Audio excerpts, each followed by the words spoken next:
powered by Bet Rivers. Rob Dauster, Matt McCall. I'm Meghan McKeown. Gentlemen, hello. Happy first Tuesday of the year. And we finally have some fantastic conference matchups across the board. We're closely monitoring a couple as they come to an end. That's why Rob Dauster is looking all over the place and not into the camera right now. He's got like 75 TVs in that office. Got to We stay could only be locked so in here. lucky, Got to Matt stay McCall. locked in. Gotta stay locked and loaded. This man means business.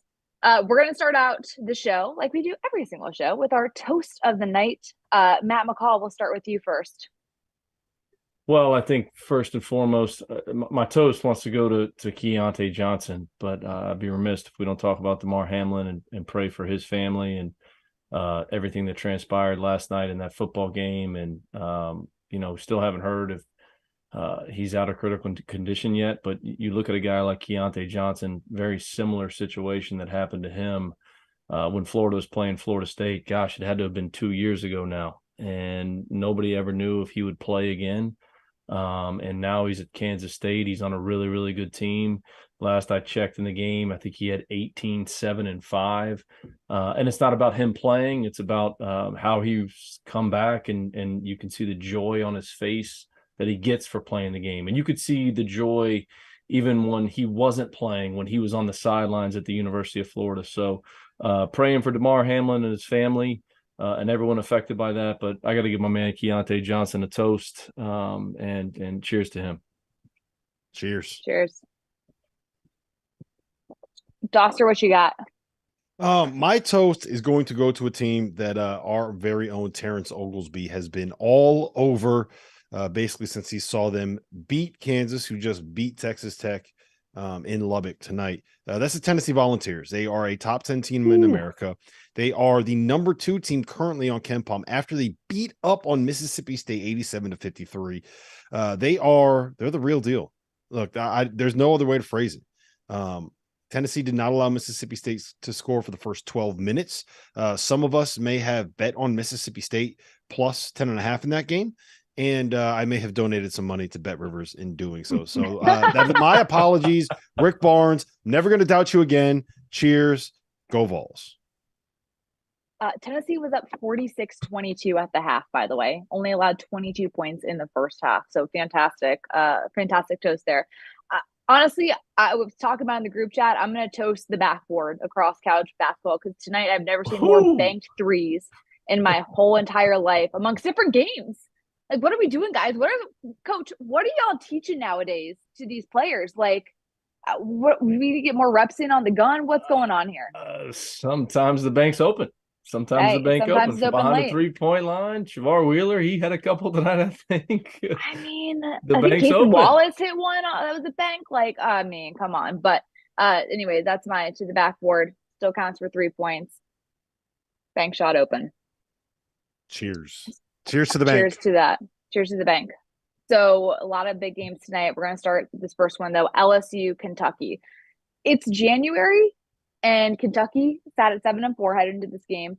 And somehow it was a must-win situation for the Wildcats. Rob, when in recent memory have you felt this type of sense of urgency and somewhat panic from the Kentucky faithful? I mean, after last year's NCAA tournament, I guess is probably the most recent time.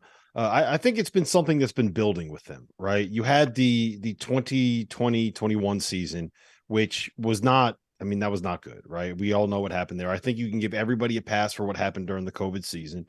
I think it's unfair to criticize anybody too much for that. Even last year, losing to St. Peter's, I think you can kind of squint and you can say, look, you know what? Severe Wheeler was banged up. We don't know how healthy Ty Washington was. Kellen Grady had plantar fasciitis for like the last month of the season and was trying to play through it and wasn't doing it all that well. So you can kind of talk yourself into a reason why that happened. But you combine all of that with, the loss, the last second loss to Auburn in the 2019 Elite Eight, the shot that Luke May hit to send Kentucky home the 2017 Elite Eight.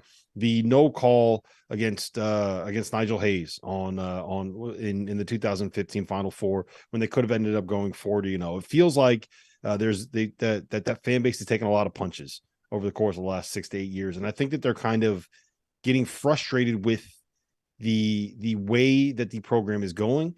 And I'll tell you what, for 20 minutes tonight, I texted you guys this in our group chat. For 20 minutes tonight, I was like, they fixed this thing. Coach Cal's got it solved. He's got this thing rolling. They shot 57% from the floor in the first half. They were 4 for 8 from 3 in the first half. They had 11 assists. They had just 2 turnovers. Severe Wheeler was halfway to a triple-double. Cason Wallace was playing like a lottery pick. Oscar Tshiebwe's out here picking up every missed shot. They look great for about 35 minutes. And then, the last 5 minutes, they're up by 10 with, I think it was 6 minutes to go, Matt. And they just, the offense just wasn't there. They weren't doing it. And it was kind of the same thing over and over again. We keep saying the same thing. I feel like we have the same conversation every time we're on here about Kentucky. Yeah, it's crazy to hear you even say too, like, you get the COVID year and I think everyone deserved a pass in the COVID year, right? And you go back before that and you're like, and then the Elite Eight, and then the Elite Eight, and then they had the Final Four, and that Nigel Hayes, and it's like, wait a minute here. Like, what's the standard at Kentucky? Right? It's not Elite Eights, it's not even Final Fours, it's national championships. And first and foremost, I'm trying to figure out, is Cal going to go suit? Is going to go no suit? Are we going sweatsuit? He just needs to go what suit. Are we sticking to? He's got to do the suit. I don't know. Tonight, the defensive stance on the sidelines, he was like willing his team to victory in that defensive stance. I think he needs to stick to whatever those nice khaki pants he had on tonight, wear the quarter zip and rock that out, because you could see just like he was trying to will his team, even defensively. And I know there was a lot of criticism on that last play in the first half where they ran and jumped at half court, but you could see Cal trying to send the guy up there. Like, Cal was the one that was like pointing to him, like, go get him, like almost trying to create something there that wasn't there, but just trying to will his team and get them to fight and defend and compete at a high level. I want to give Matt McMahon credit. Okay. I like, nobody picked LSU to do anything this year. If they didn't pick them last, it was South Carolina. Like who it was, like one of the two of them were picked dead last in the league. And he's got his. I liked him this year. I was in on him. Okay. I was in on him. But just it's one of the ones I got right, Matt. I got like 2 right this year: LSU and Kansas State. I'm taking my victories where I can get them. And LSU's only loss besides to Kentucky is to Kansas State. So there you go. Double points for you, Dauster. There you go. I like some of the executions coming out of timeouts by McMahon. There was like 10 minutes to go. I think it was like 10, 12 to go, and they move the floor and they run the elevator. They get a wide open shot. It just doesn't go in. I think if that game is in Baton Rouge, I think the outcome could be different. Everyone's giving Cal, so much, what's going on? What's wrong with the offense? What's wrong with this? What's wrong with that? Like, what's wrong with Oscar Tshiebwe? Like, as crazy as that sounds, and the numbers that he's putting up are absolutely ridiculous. But if you watch him play on offense, I think he could be so much better. Like, the guy never screens. He never screens. He kind of floats around, and then all of a sudden it gets up on the glass and he goes up and grabs it, or, I thought LSU's call to go to the zone in the first half was tremendous, but Tshiebwe keeps floating out of the baseline. It's like, okay, well, LSU's wings in the zone are pressing up.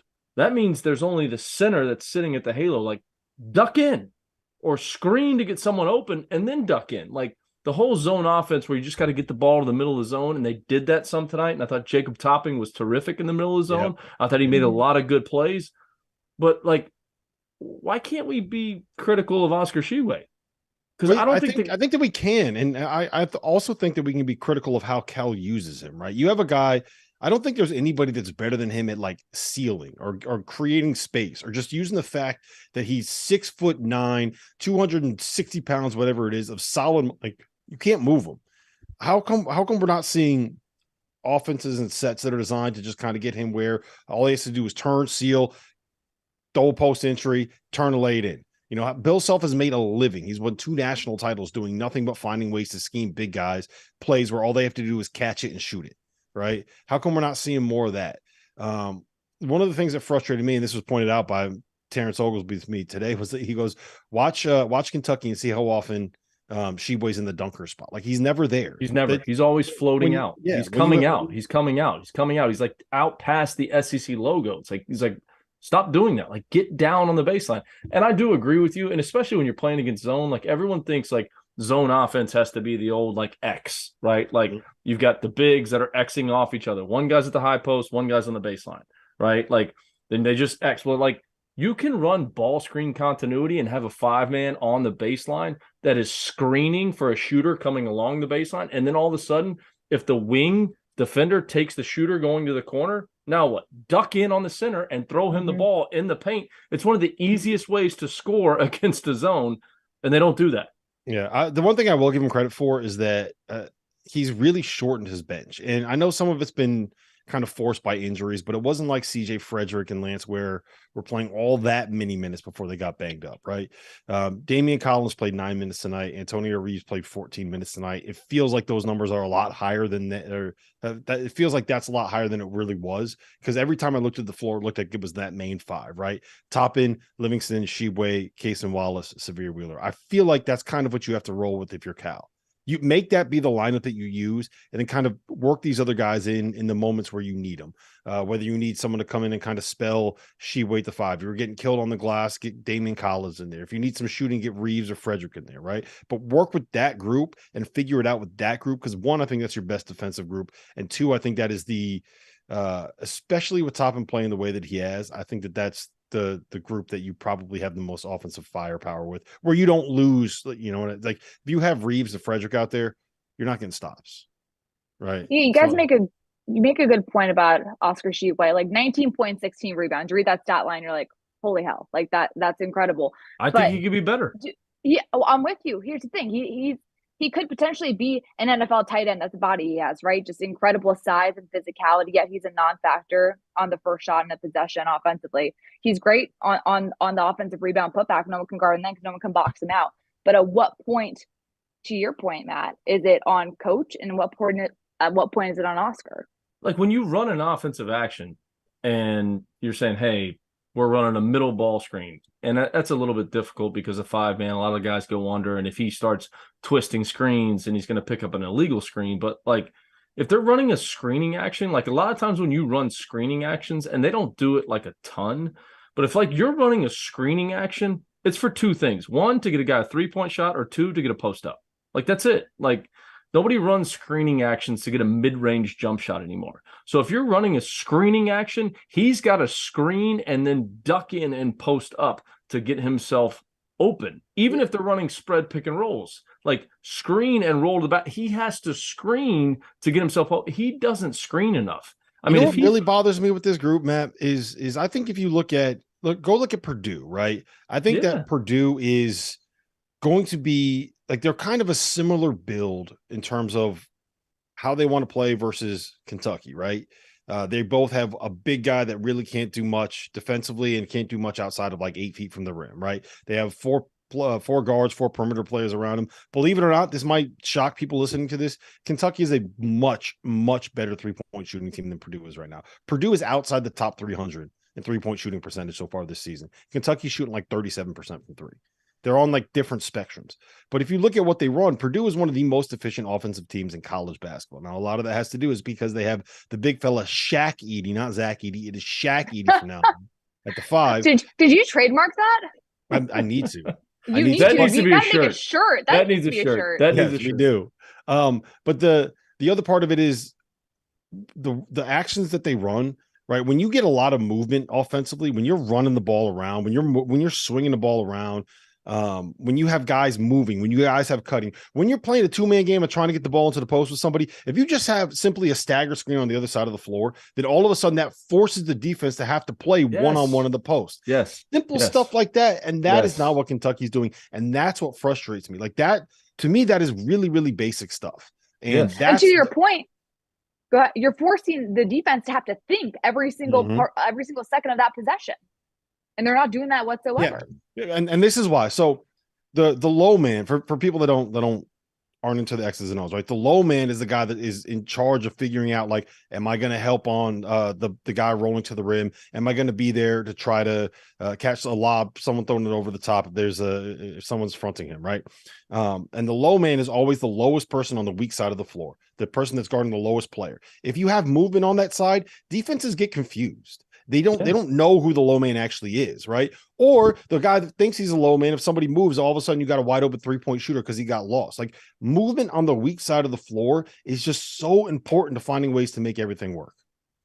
Yeah, you can't just come down and dump the ball into the post. Like it doesn't work that way. Like you have to Unless you're at the YMCA. get the defense to loosen a little bit. Like you can't just like you got to run an act. Like I totally get and like think about it, and I'm being critical of Oscar Tshiebwe, and the guy plays his tail off every single night. And he, goes out and gets 17 rebounds. It's fair to criticize the guy that was a reigning national player of the year and the when other he's thing not too the is national player of the year, right? Exactly. You can critique like him. what? Like go back to like when Luka Garza. Like Luka Garza ran the floor every single possession. Luka Garza screened to get himself open. Like if Oscar did that, I mean, I think he could get at least 8 or 9 more points a night. Mm-hmm. A lot more impressive stats. Where does Kentucky go from here? Are you now kind of sold? Like, okay, they've got some kinks figured out, or did you learn more tonight? Like from a concerning standpoint, I think it's a growth thing to me. I don't know if you feel this way, Matt, but I think it's a growth thing. Like I think we've seen them, including the Louisville game, like continue to improve on certain things. It's not perfect yet, right? And I don't think we should expect to be perfect yet. But as long as you're kind of seeing that progression, like I think what we saw tonight and what we saw against Louisville is so much drastically better than what we saw against Missouri that I can't help but say I like the direction that they're heading.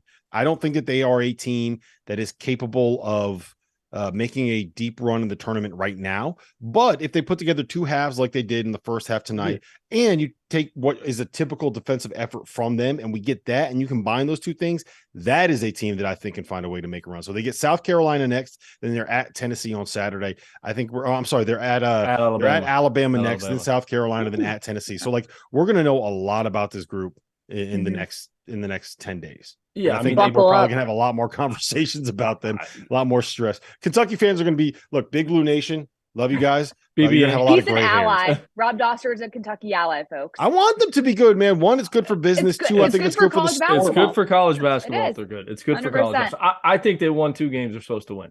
I think that's the bottom line. They won 2 games they're supposed to win. They took care of business. Let's see what happens on Saturday, right? They're going on the road. It's at Alabama. What an opportunity for them.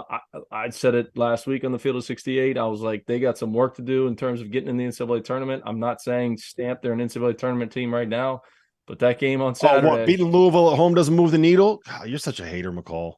To that point, though, look, Kentucky doesn't have a bad loss. Like nothing on their resume is like, oh, they lost to them, count them out.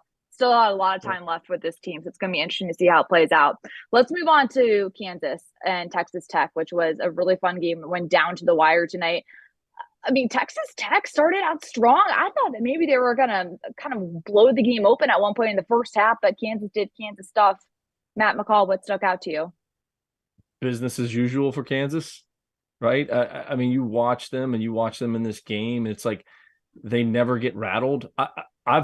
Texas Tech is one of the places in the country that I've never been in terms of in the environment, never coached there, never been to a game there, been to Rupp Arena, obviously 1 million times, been to Kansas, been to North Carolina, all the places in the SEC. Man, it seemed like Lubbock, Texas, that arena gets so loud. Mm-hmm. And it just never rattled them. I mean, it was like, even when the game got really, really close, it's like timeout. They all go over there. It's just like, unbelievable focus. And it just never seems like they get rattled, and to make threes on the road, I think is a very difficult thing to do. And they did that.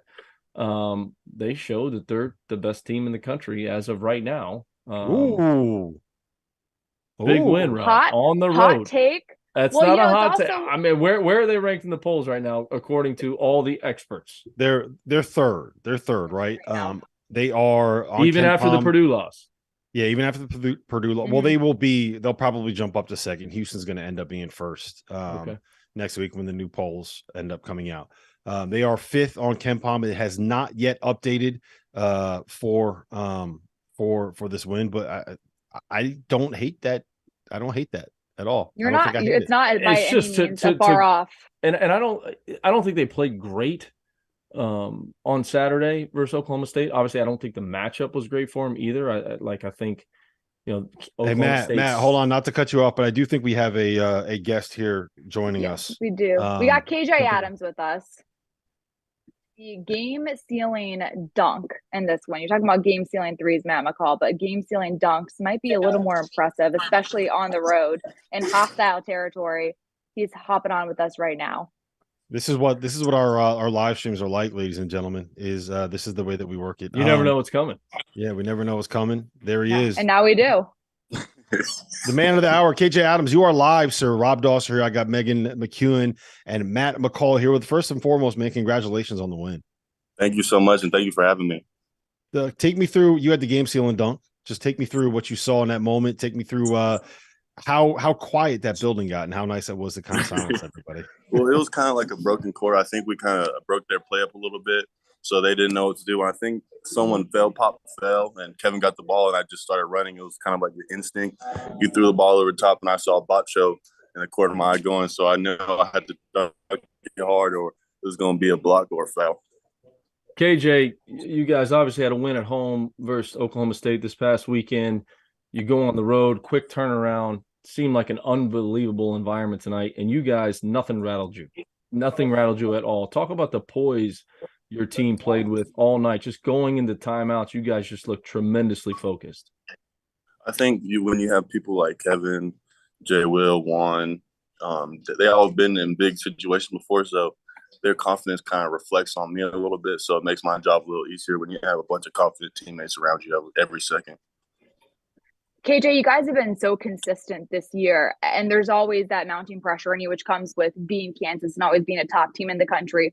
But can you speak to how difficult it is to go on the road in these types of hostile environments in conference games and get wins? I think just playing hard. Coach gave us a good background on what to do, and I think we executed really good. And when we play hard teams like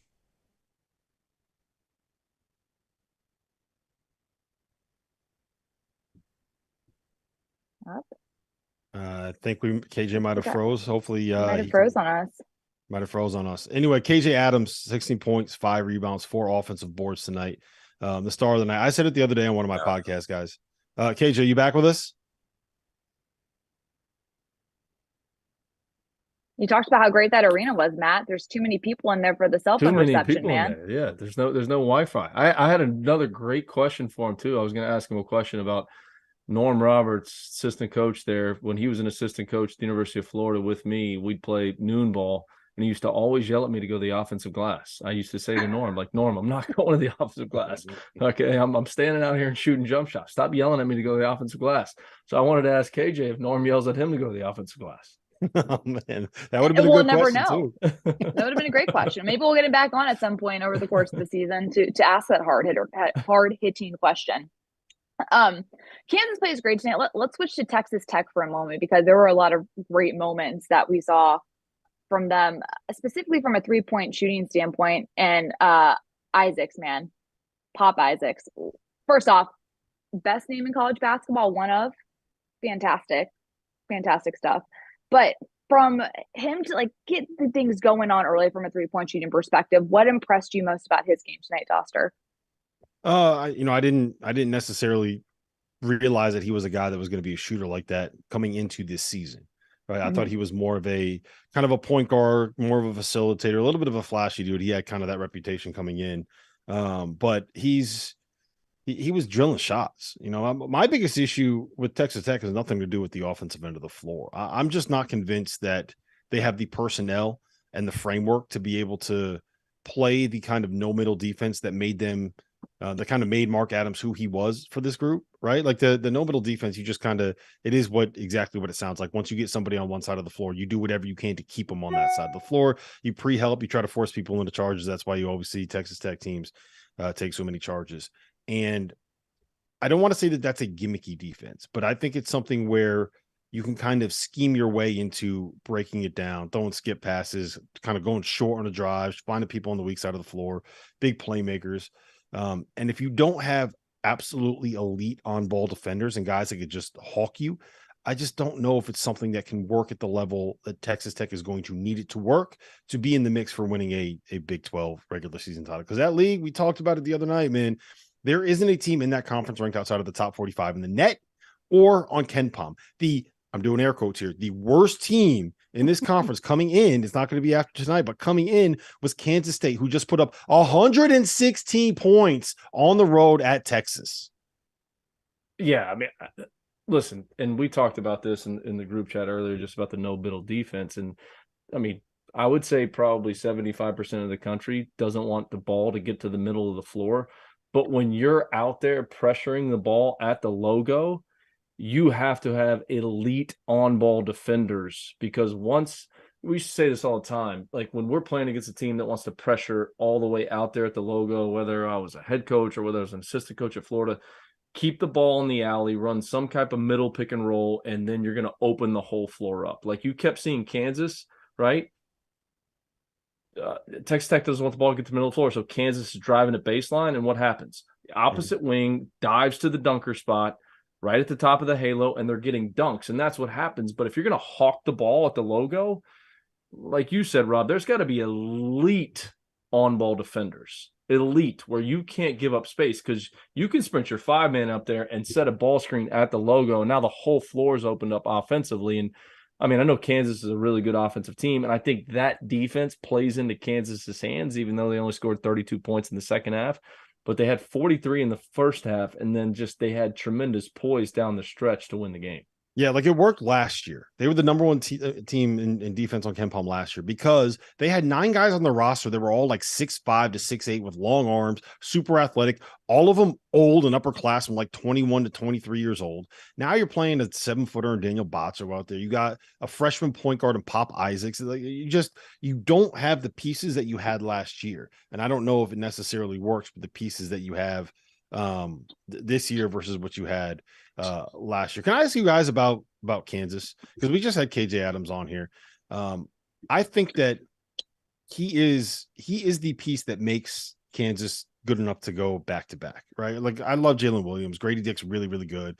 Kevin McCullough's like that glue guy, and DeJuan Harris might be a top 5 point guard in college basketball this year. I don't know how many guys I would take over him, but KJ Adams' ability to kind of play that, I don't know. You want to call it a small ball 5? Like that's what it is. 5. That's what it is. It's so weird watching Bill Self not have some big 7-foot dude that can get all these post touches. They have 5 guys around the 3-point line. I'm like, what? I'm not. Am I watching? Is this Bill Self? It's unbelievable, and it's his ability to adjust to the roster that he has. I mean, that's why he's won a million Big 12 championships. That's why he's only lost 15 home games in 19 years. Like think about that stat. Like that is insane. 15 home games in 19 years.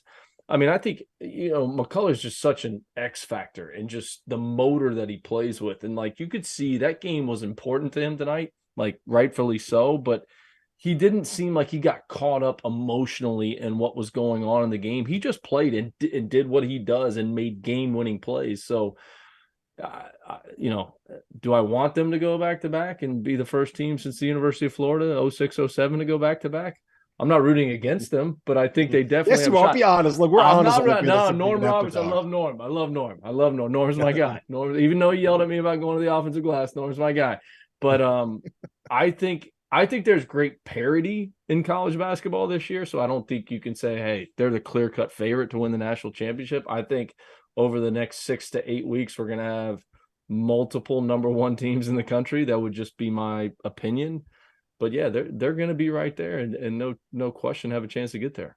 Yeah. When you look at the top teams in this league, in this college basketball in general, though, one thing stands out, and a common thread is that they've got players who have high IQs that can make plays, right? I think you saw Kansas tonight. They were able to make adjustments. They were able to get Texas Tech's defense to shift. You see Purdue play all the time. We talked about earlier, just their ability to have playmakers. They get Zach Edey in ball screen situations where he's able to just dominate down low, but that comes from having like high IQ players. Whereas you watch a team like Kentucky, who at times you're kind of like, is anyone thinking out there when you have the ball? So you talk about those high-ranked teams right now. What the common thread is they have high decision-making players out there. Mm-hmm. And that's, to me, that starts with DeJuan Harris, right? And I'll go back to the game on Saturday, because something really, really stood out to me. At the end, Oklahoma State hit a 3 to tie with, I think there was like 19 seconds left. Bill Self doesn't call a timeout. He's got timeouts left. He puts the ball in DeJuan Harris's hand. And instead of just kind of like clearing out and saying, all right, we're going to do this 1-4 ISO and kind of let him go, he just put him in a ball screen and said, go make a decision. Go make a play. He's like, I trust you. You were my point guard when we won a national title. I trust you to make a decision. Go make a decision. Go make a play. He got into the lane, got the help defender, found KJ Adams, who, by the way, like back-to-back game-winning shots, game-clinching shots. Like, it's not bad. It's not bad for a guy that we doubted coming in. What a week. Good for him. What a week for him. Yeah, absolutely. Absolutely. That's the old to call a timeout or don't call a timeout. And that's like the biggest thing that's criticized as coaches. Like, oh, you should have called a timeout if it doesn't go the way that you think it should, or, that it was supposed to go, or that the fans wanted to go, or well, he called a timeout. He shouldn't have called a timeout. Should have let him play. But Bill Self has confidence in his guys, and he knows it, and he's a confident head coach, as he should be, with everything that he's accomplished and done. And man, they're going to be right there. All right, Megan, I got a question. I got a question for you, Megan. I'm going to put you on the spot. How many point guards in college basketball this year would you take over DeJuan Harris? I want to know. I'm trying to think of my Mount Rushmore of college basketball point guards. I mean, Kerr Kriisa. Oh, he's taking Kerr. Nice. Maybe that might be it. That might be my sole. No, who's my guy on SLU? Yuri Collins. Yuri Collins. Yuri Collins might be someone I'm also. And you can't throw out the best name in college basketball without throwing out Gibson Jimerson. You can't do it. Like that's fair too. Can't do it. So my list was basically like 6 long. I said I think I would take Anthony Black, Tiger Campbell, Marcus Carr, Adam Flagler, Kendrick Davis, and Markquis Nowell. And I don't know if there's anybody else that you would take over DeJuan Harris. Now, I don't know if he's a guy that you want taking 20 shots a game, being like the star of your team. But if there's pieces around you, I don't know if there's someone that's better at facilitating, kind of running the show, playing defense, being a ball hawk. Like he does all the stuff you want him to do. And that's why they won a title last year. That's why they won a title. No question. Who you taking, McCall? Megan, I like your Yuri Collins pick. I mean, the amount of assists that he gets every single night and doesn't consume himself with scoring. I know they've dropped a couple, and I was a St. Louis fan before the season. I just think he's got to be at the top of the list. I like Rob's pick on Marcus Carr to see how he's kind of bounced back here after everything that's transpired and everything that went down last year and with everybody at Texas. But and I'm a Yuri Collins fan. Love that. Let's transition now to Kansas State for a moment. Kansas State, Texas. I mean, they hung 116 on Texas in Austin. Is that a lot? It's not a little. Up 58-40 in the first half. How were you surprised by this at all from Kansas State? Hold on, I want to ask: Rob, are they in the top in your top 25? Are they in your top 25 yet? Okay, you gotta rank them. Yeah, no, I will. To be clear, I've been very high on Kansas State all year long because I knew how good Keontae Johnson was going to be, and because I spoke with Jerome Tang before the season, and he was like, "This Naquan Tomlin kid is a game changer," and you know what? That dude is a game changer. So I'm completely biased. I'm the wrong person to ask on this, but yes, if they're not in the top 25, we riot on Monday morning. McCall, they have to. Where are we rioting? I don't wherever you want to go. Wherever we want to go. We're going to Manhattan, Kansas. So my question is, what's the reason they're not in the top 25 now? Their schedule? Yeah, they didn't really beat anybody. Okay, so take Missouri, take LSU, and take Kansas State. You've got 3 new coaches. You've got 3 guys that are taking over complete different situations. They're all trying to piece their teams together. Nobody's walking into a situation where there's like a roster that's set. They're trying to give their team confidence. And that's why they built their non-conference schedule the way they did. They gave their team confidence. Take a team like St. John's. St. John's did the same thing. But yet St. John's has what? A lot of guys back. So now when they're faced with that adversity, now come Big East play, they have had no adversity in the non-league, but they have a lot of the same guys that are back. So it's almost like, hey, St. John's, let's schedule some more difficult games in November and December to prepare us for January, February, when we're lining up to play the Big East. Oh, St. John's. Oh, by the way, they have to line up and play Providence at Providence the next game. But you look at what Kansas State, what Missouri, and what LSU have done, and I'm not saying any of them are guaranteed NCAA tournament teams, but they've built schedules to give their teams confidence come conference play with new coaches, with new players, with new systems, and that's exactly what you see happening. And you know what else would help St. John's? The two best players on Kansas State, Markquis Nowell and Naquan Tomlin, are both from Harlem, and they ended up in Manhattan, Kansas. So just a different Manhattan. Yeah, a little different. The other Manhattan, the little apple. Yeah. You see St. John's is faced with some adversity, and now you got players that are not playing, that are in the rotation, and it's like, what's going on there, right? And you look at these three teams with those three new coaches that are all young, hungry, energetic, and their teams are playing at a high level, and their teams are playing confidently right now. And I think the way that they scheduled in the non-league, they get a lot of, grief for, but I think it's played into their hands. I think they've done a good job. Mm-hmm. For this Texas team who had won a ton in a row, just lost. I mean, how crushing is it to just have that type of performance on your home floor and to have a team come in who isn't ranked despite the fact that they should be, but nonetheless, as well as you've been playing, to have them come in and hang 116 on you? I've never seen anything like that offensive performance. In a conference game, Rob, not to cut you off, when's the last time you saw a team on the road score 116 points? I don't know. I've never seen that before. And here's the wild thing to me is you will see teams go nuts for a half and then come back in the second half. And it's just okay, they came back down to earth. Kansas State didn't come back down. They scored 58 in both halves, right? They didn't come back down to earth. Texas just was not playing defense. I don't know, McCall, you'll be able to answer this better than me. Is that a coaching thing? Is that a lack of leadership thing? Is that what? I don't know. I don't even know. Is that just a weird, was this just a night where Kansas State got it going and there was nothing that Texas was going to be able to do? Well, I think it's a little bit of both, right? I mean, if you go into the half and the other team has 58 points on the board, it's hey guys, we got to do something different. Mm-hmm. We're not coming out and playing man to man. We're not coming out and pressing. We're not coming out and playing zone. We have to do something different. We're going to trap ball screens. We got to do this. We got to we're not going to just continue to give up this amount of points. And think about this. They scored 116 points and they made 13 threes. And that amount of points, you'd think they made 23, something astronomical. Now I know they shot 56% from the 3-point line, but you think as a coaching staff, hey man, we got to switch this up. We got to do something different here. This ain't working. So you hear about zone. 50, let's 40, press. 90, let's do this. This. You look at the score. It's the Pelicans were playing at the Nuggets tonight. And they just got hot. You hear about 50, 40, 90 shooters, right? Kansas State tonight was 60% from the floor, 54% from three, and 94% from the free throw. They were missing. How about Texas scores 103 at home and lost. And they got smacked. It was never a game.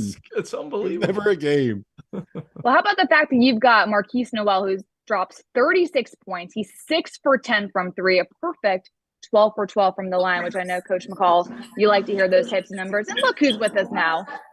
Markquis himself joining us from what looks like a tunnel down low in Austin, Texas. Hey, Markquis, how you doing? I'm doing fine. I'm trying to get this thing. Okay. All right. How you doing?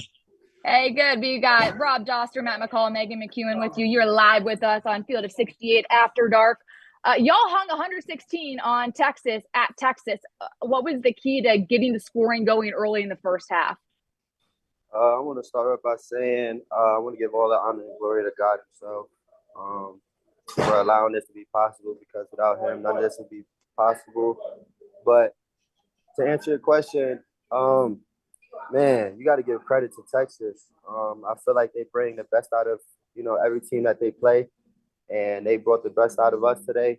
We had major contributions from guys, coming off the bench, and, guys like Keontae Johnson, Cam Carter, Desi Seals. Them guys showed up and in big time moments, and that's why we were able to win. So, Markquis, you mentioned Keontae Johnson. He had 28 points, 9 boards, 5 assists tonight. We know kind of what he went through last year, and we've seen the way that he's played this year. He's playing at an All-American Big 12 Player of the Year kind of level. Were you expecting this out of him? Because I think a lot of people are like, oh, this is going to be a good story. It's going to be nice to see him playing again. It's like he's back and he's better than he was before he had his health situation. So did you guys see this coming in the summer? Yes, we definitely seen this. Keontae is a very consistent guy. You know what you're getting out of him each and every day. He's probably the one of the best players in the Big 12, if not the best. And to miss 2 years and still come out like this, it just shows how hard he worked to get back to this point. So we definitely expected it from Keontae. He's very consistent and he works tirelessly on his game. So Markquis, let me ask you guys this. Like, I know this is a big stat in the game for you. Team shot 33 free throws. You guys go 31 for 33 from the foul line. You yourself, you go 12 for 12. Your team shot 94% from the free throw line. What was the key in terms of how you guys got so many free throw attempts? We knew what our plan of attack was today. We knew that we wanted to be aggressive and get downhill. And with our aggression, allowed us to get, fouls and enjoy easy fouls. So, we played really hard. We played tough. And when you play like that, stuff like that happens. So. Hey, question for you now. You're second in the nation in assists. You had 9 tonight. For you as a point guard, especially with this Kansas State team, like how are you able to get your teammates in positions to score so well? I watch a lot of film, and I have a really good chemistry with all the guys on the team. Each and every day we are with each other, talking and laughing and joking. So that allows on-court chemistry to be even better. But I have really good players on my team, and I found out that when I get others involved and I pass and I get assists, it kind of opens up the floor for me. So I try to focus on that coming out of games with getting guys easy look and easy touches, so that at the end of the game I could be in attack mode.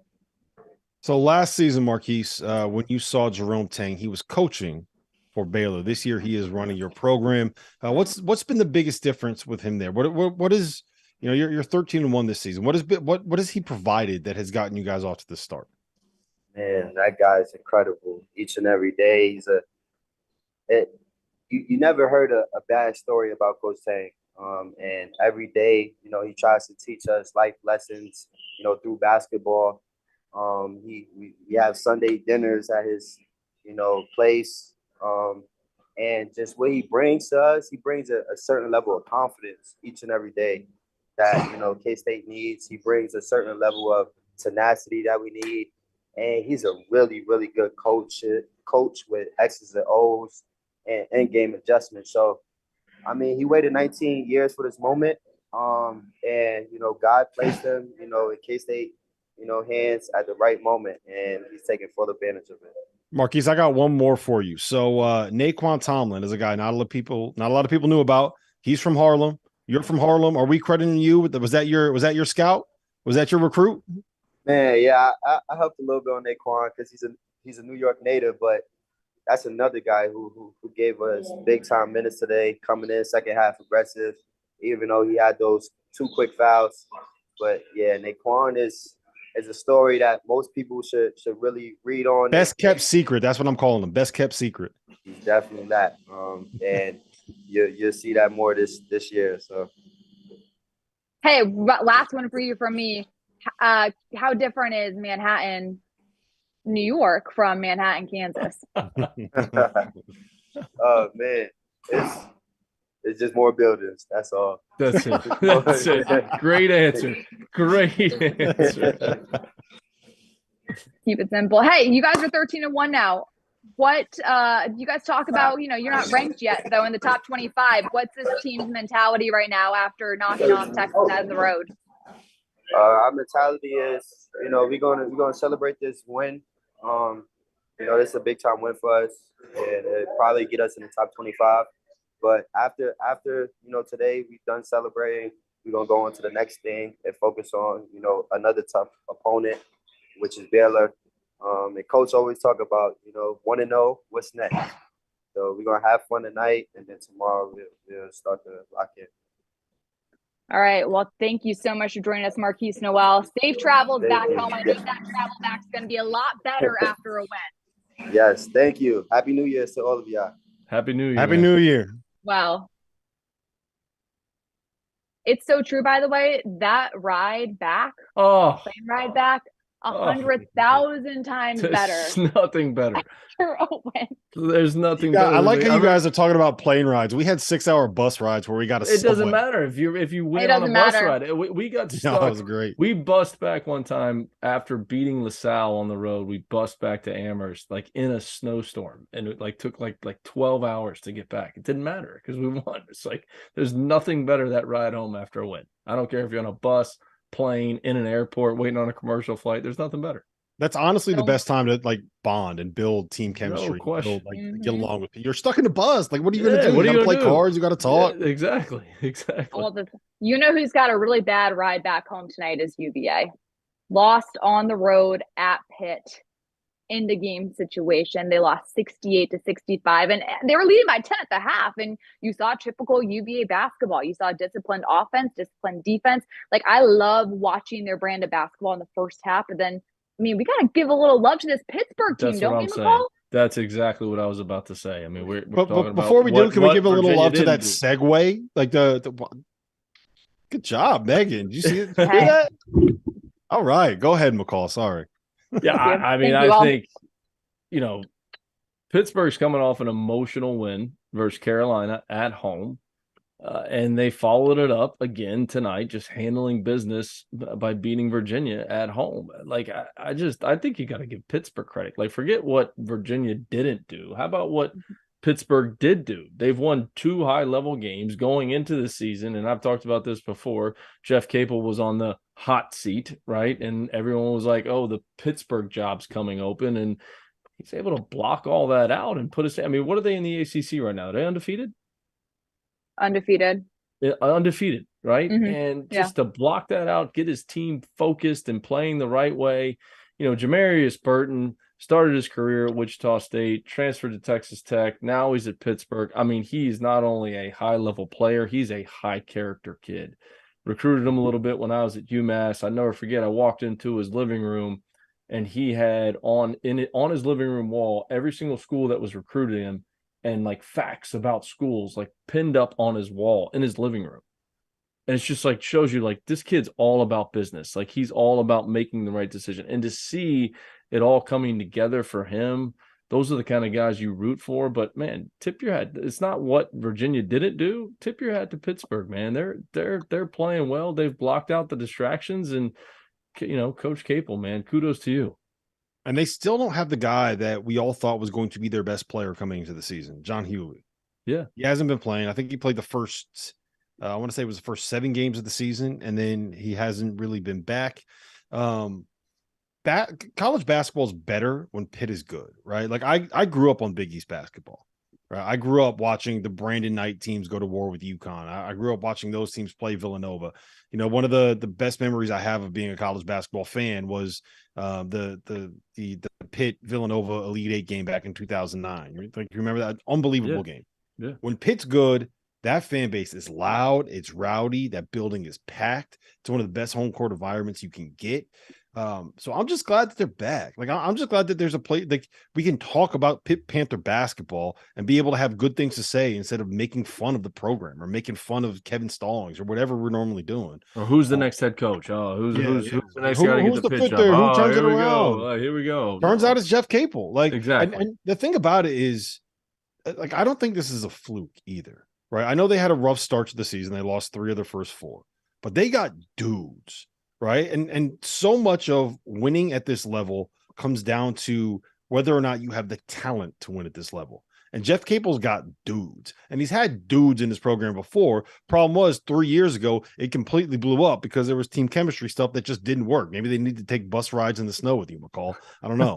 But they have They have guys that are talented enough to go and win games at the ACC level. They've now beaten North Carolina and Virginia back to back. Like, it's not a fluke. We can't pretend that it's just like not happening anymore. Like, Pitt basketball is back, baby. I'm here for it. But it also takes a head coach time, right? I mean, Coach Capel has been a head coach at Oklahoma.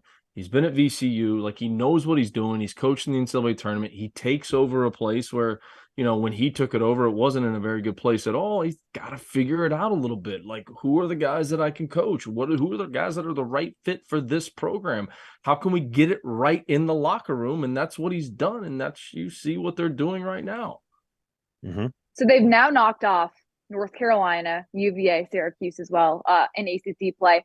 Where do you fit this team in when it comes to the rest of the ACC? Well, are we calling Syracuse a good win now? I'm just saying ACC wise. No, I got you. I still think, man, I don't know. I still think the ACC kind of runs through Miami, and they beat NC State as well. Yeah, I still think that I think the ACC runs through Miami this year. But seeing, and it's hard to know with Duke, right? Because Jeremy Roach has been dealing with this, I think it's a sprained toe or like turf toe or something like that. He's got a toe injury that's bothering him.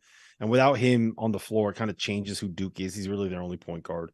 And their freshmen are just like, they're still kind of getting up to speed to where they need to be. But I think Miami's the best team in the league. But after seeing this, like, if you beat North Carolina and Virginia, you just beat 2 of the 4 teams that you're going to be competing with for ACC regular season title, right? They're sitting at 4-0. That's exactly You can't right. ignore it. That's exactly right. I mean, I don't think the ACC by any means is great this year, right? Especially with, the struggles that Carolina has had. I think, Virginia will be fine. They'll figure it out. I think there's a bunch of teams right there in the middle that you're kind of like, okay, who's going to rise to the top as they move forward here? Is it going to be Virginia Tech? Is it going to be Wake Forest? Like, who's going to take a jump as we move towards the end of January and the beginning of February and separate themselves a little bit from the pack? But I think Pittsburgh could be there. I think they got to win some more games. They can't get too high right now because they just beat Carolina and Virginia. They've got to come back down to earth, get back to work, and who's the next? All right, we've done this. We're undefeated up to this point, but who's next? We got to focus on who's next. Who do we got next? So, but it'll be interesting. I just don't see there's much separation in that middle yet, and I think that's why late January and early February is so important for college basketball. What's really bad for the league as a whole? I'm sorry. I want to make one. No, take it. Florida State had an awful start to the season because they were so injured. When you look at the metrics, when you look at the KenPom numbers, when you look at the net, none of that stuff gets taken into account. No. Like the injuries, the pieces you were missing, the struggles you had at the start of the year. Same thing with Boston College, right? Like, Boston College is the guy that Randolph Childress and Terrence Oglesby got onto this show for our ACC preview and hyped up. They were missing a bunch of key guys when they lost to New Hampshire and they lost to Maine. They took some bad losses early in the season. The numbers aren't going to matter there, right? If they get into the NCAA tournament picture, then that's something that the committee will take into account. But it doesn't take into account when it comes to the metrics. And what that's going to do is drag down all of those programs that they play, right? Florida State's got awful metrics. They just, whenever they beat somebody, it's going to torpedo their resume. Same thing with Boston College. And I guess same thing with Louisville, but Louisville's just got no excuses. They just suck. Although they almost beat Syracuse tonight. Yes, they did almost beat Syracuse tonight. This is the thing that actually happened. But back to your point, Matt, about like who's going to like break away from the pack right there in the middle in the ACC. It's very similar in the Big Ten. And tonight, although we saw Purdue get knocked off last night against Rutgers, but tonight we saw Wisconsin go down to the wire against Minnesota. And when you talk about the Big Ten, you say, okay, like, the parity is great from 2 through 13. Anyone can beat each other. And then 14th is Minnesota. But yet this one goes down to the wire. How much of this is Minnesota played really well and how much of this is Wisconsin just kind of messed up, but there's really no reason to be concerned here? I think first and foremost, you got to call them first place in the Big Ten, Wisconsin, because they are currently sitting in first place in the Big Ten. So put some respect on their name, Megan. Whiskey. I just think I mean, it's hard to win.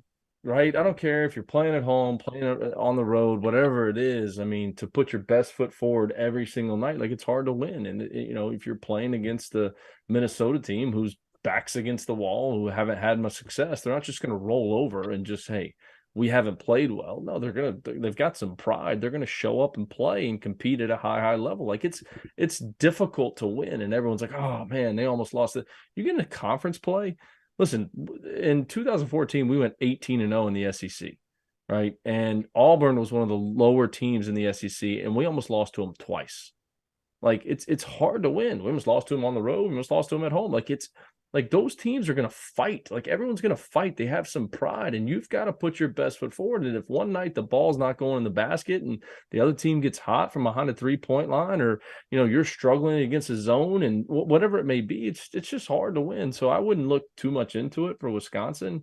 I just think that, man, you get into conference play, games are going to come down to the wire, or you're going to have games that we've never seen before, like tonight when Kansas State scores 116 points, like right on the road. On the road, like I just, it's crazy. It's college basketball. It's what makes it the best. I also just don't think Minnesota Wisconsin is built to. I'm sorry, I don't think Wisconsin is built to blow people out either. I think that they're just kind of built to play close games. They play that slow tempo. They are not a great offensive team. They don't really go get offensive rebounds. They don't really turn the ball over. Like they just kind of. They go out there and they do what they do, and they find a way to get it done. They're one of those teams where you could be down 6 and it feels like you're down 24 because you just know it's going to take at least like 2.5 minutes for you to get the numbers of possessions that you need to be able to cut that lead back. And I think it kind of plays out in the games that they played, right? They went to overtime, lost by 1 to Kansas in the Bahamas. They beat USC by 5. They lost to Wake Forest by 3. They beat Marquette in overtime. They beat Maryland by 5. Everybody blows out Maryland by 30. They beat Maryland by 5. They beat Iowa in OT. They beat Lehigh by 22, but that was a game where they were losing at halftime. They beat Western Michigan by 10. So I just think that that's kind of what they do, right? They play games. They're never going to look great, but they're just going to find a way to get it done at the end of the day. Here's a couple interesting stats to throw at you guys, though, tonight. Minnesota had 20 turnovers. Wisconsin, 21 points off those turnovers. Yeah, and Wisconsin won. But the rebounding margin here, Minnesota out-rebounded Wisconsin 40-24 on their home floor. So things like that, again, to the point of Wisconsin style play, is just different. They slow people down. They grind it out in defense. They force you to go through your set for 30 seconds almost. But like, are those types of little things concerning, or is it, again, a fluke in your eyes? I don't think it's too concerning at all. I mean, I agree with what Rob said. I just don't think that they're a team that's going to blow teams out. I think they do what they do and are effective at what they do. And there's going to be close games, and other teams are going to be able to, find ways to beat them when it comes down to that. My only thing is this, Megan. We've been on here now for an hour, okay, and I'm not trying to pivot off of our schedule. Pivot away. Okay, and Rob mentioned it in his toast of the night. Do we give Tennessee on the field of 68 enough credit? Do we toast them? Do we give them enough credit for what they're doing? Because you're talking about the number one defense in the country. Okay, when you look at their defensive efficiency, right now in home games, their DER, and whoever fans don't understand what DER, it's your defensive efficiency rating. It's basically how many times a team is scoring per possession. In home games, it's 0.63. Okay, and on the year, it's 0.74. So teams do not score against them. And then they go out tonight and they score 87 with that defense. So, like, we want to talk about, like, Final Four team. We want to talk about a team that could win a national championship. Do we talk about Tennessee enough on the field of 68? And listen, I'm a Gator alum. Okay, I do not like that color orange. Okay, my father played linebacker at the University of Florida. I was raised to not like that color orange. But, like, what a team and what a performance. And I'm not trying to pivot off Wisconsin, but I got to talk about Tennessee right now, because we haven't talked about them outside of Rob's toast. I mean, they're the best defensive team in the country, and then they score 87. But not only 87, they scored 87 against a Mississippi State team that came in ranked in the top 10 in adjusted defensive efficiency on Ken Palm, and is coached by a guy, you can attest to this, Matt, great defensive mind in Chris Jans. They put 87 up on them. We're not 87. talking about them enough. We aren't. We don't talk about them enough. We get so caught up in Kentucky and what's Cal doing on offense, and oh my gosh, what are they going to figure it out? Let's talk about Tennessee. Well, And here's what here's they- my here's my big take. Why, Megan? Tell me if you think this is fair. This is the first time where they've done something where it's like, okay, I can buy into them, right? Since the Kansas win, since they beat Kansas I think that was the day after Thanksgiving, November 25th. Yep. Yeah. So it was the first time they did something combined. Yes, they beat Maryland, but when they beat Maryland, it was kind of like that was one of the ugliest basketball games I've ever seen in my life. I didn't even want to think about that, let alone talk about it. They lost at Arizona in a game that they could have won at Arizona. Arizona is a very, very, very good team. But like beating Mississippi is not going to move the needle. They've played 4 bye games since they beat Kansas. This was the first time that they did something where you're like, whoa, okay. Whoa. That was okay. That's something that you got to take note of. I think it's because people don't really like that color orange, kind of like my bubbly sparkling water can here. I don't think people like that. The Tennessee fans in Thompson Bowling Arena, what an environment, one of the toughest places to play in the SEC. But man, don't sleep on them. I think we got to talk about them a little bit more.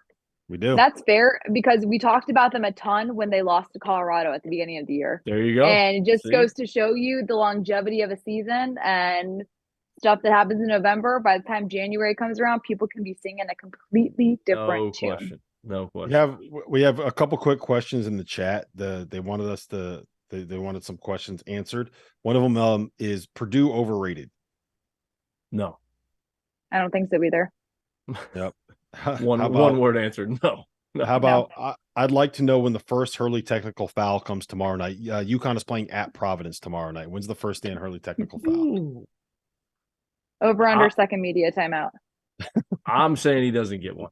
I don't think he gets one either. And if he does, I don't think it comes until the end of the game when it's already out of reach. I don't think we see him do what he did. I don't think he gets last one. season. No. All right, how about this one? Bryce Hopkins, Big East Player of the Year, yes or no? Too early to tell.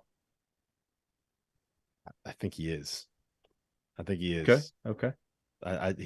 He's so damn good, and he's getting better. And Providence is only going to go up, and he's only just kind of like really figuring this. I think so. You're going against your team. You're going against Sonogo. You're picking him over UConn. I am, and the reason why is that I think Sonogo is a great cog in a system, right? I think he's perfect for what Hurley wants him to be able to do. Whereas Bryce Hopkins is a guy that can go out and make a difference every game just because of how good he is. Does that make sense? Yep. That's why I would do it. I would go with Hopkins. Also, I think we're going to see more games. I don't know if we'll go for 29 and 23 again, but I think we're going to see more games where he goes off. Okay. That was all the good ones. Sorry. We can keep it moving. That's all you got for us? Look, Matt got his tangent. He wanted to go on Tennessee. Do you have anything else you'd like to get out before we wrap up? No one should speak to me. No one should look and try to find me from 6:30 until about 8:45 tomorrow. I'm going completely dark mode. I don't want to hear from anybody. Zero dark 30. No tweeting by you during that time. I will be tweeting. It'll be a lot of rage tweeting. I don't like LeBron in the playoffs. Okay. UConn is at Providence 6:30 tomorrow. Fox Sports 1. I don't feel great about this matchup. You're not going up to the dunk?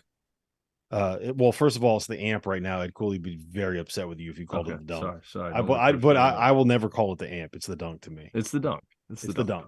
Yeah. All I gotta say is that if Providence wins, then every Providence fan in the chat better buy one of our Friars t-shirts. That's all I gotta say. Field of 68.shop. There you go, Megan.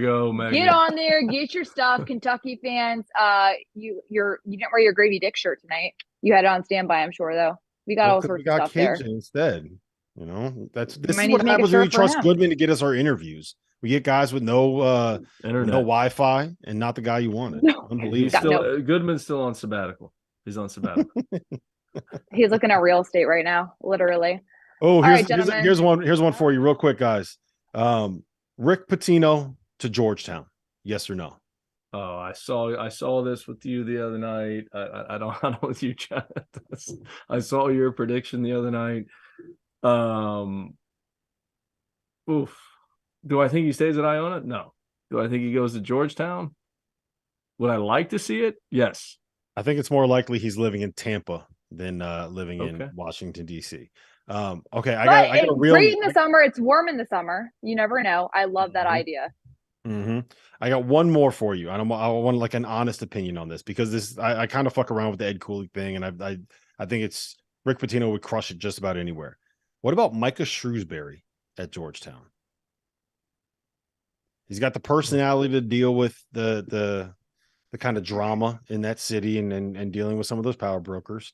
I think Micah Shrewsbury is a really, really good coach. I do too. I do. I think what he's done and, kind of building it and going through some struggles and, learning who he is as a coach. I think ultimately Georgetown has to make the decision, right? Because we as the media, and I'm part of the media now, we love to predict who's going to be the next coach. And I'm not the biggest fan of, hey, let's talk about who the next coach is while the current coach is still there. But I think obviously it's no secret. You can't lose 22, 23 straight Big East games and continue in that direction. I think Micah Shrewsbury is really good. I just think they've got to get some type of, when they make a move, if they make a move, they've got to get a dynamic personality to come in there and change things and do things differently. I think John Thompson III is a terrific coach. He went to the Final Four. Obviously, he's in the family. I think, Patrick Ewing's been up against it a little bit here, but like who can go in there with a dynamic personality and really shake it up? And, all these schools are like, we got to stay within the family. We got to stay within the family. We got to, but it's kind of like, man, you want to win too. You want your program to be back on top. So is that Micah Shrewsbury? I'm not sure. I know he's a really, really good coach, and it's impressive what he's done at Penn State. To that point too, though, like how much, to me, like the greatest benefit of going to Georgetown would be you're at a basketball school now. But like how much better of a job at this moment in time is Georgetown than Penn State? I think, you're in Washington, D.C. You've got the tradition. Sure. Competing with football. I think it's a terrific job. So when Georgetown's rolling, Georgetown it's one of the, even though you're going to be starting from ground zero. So you think it's a better job than Penn State? Where is that right now? Yeah, I do. Yeah. I do. And the biggest reason for me is that I think that Georgetown is unequivocally a top 4 job in the Big East. However you want to rank it, whatever order you want to put them in, I think that it's UConn, Georgetown, Marquette, and who am I blanking on? UConn, Georgetown, Marquette, and I forget the other one. But whatever the order is, it's one of the top 4 jobs in the Big East. And Penn State, to me, is one of the bottom jobs in the Big Ten. Now, you probably have more money coming in, this, that, and the third. But if you want to find a way to be able to be successful and get those contract extensions instead of getting like one contract and getting a buy, like you got to have one of the best jobs in the Villanova was on. Yeah, I was about to say, Rob, you may want to throw Villanova in there, or you're going to get Villanova. Absolutely roasted on Twitter tonight. Yeah, just that was a brand. They are. But yeah, I think it's really important to have one of the best jobs in your league if you want to be able to keep it rolling and keep it successful. So no question. That's just kind of where I'm at with it. Cool. Those were all great points you just threw in there at the end. I liked it. Any other questions in the chat? I don't know. Let me bring it back up. I like how you're kind of getting us ready for after dark when we have the afters. Yep. We're getting no's. We'll wrap it up. I just want to say one thing real quick to MK. Someone just asked why Xavier's not a top 4 job in the Big East. To me, it's a budget thing. But I think Xavier is in this weird tier where they're better than the next tier of jobs, but I don't think that they're quite at the same level as the top 4. A lot of it has to do with budget, but at the end of the day, everybody wins there. They have a huge, massive, wild, raucous home court. The people care. If you ask for something, you will get it. It's just there's levels to the spending, and Marquette is not, Xavier's not quite at the levels that some of those other programs are. But I think it's clearly 5th to me, meaning above everybody else. Sorry. Go ahead. All good there. All right, gentlemen. Good discussions tonight. Had some good guests on as well. Make sure your internet connection's good next time, though. Talking to you, Kansas. We'll see you next time.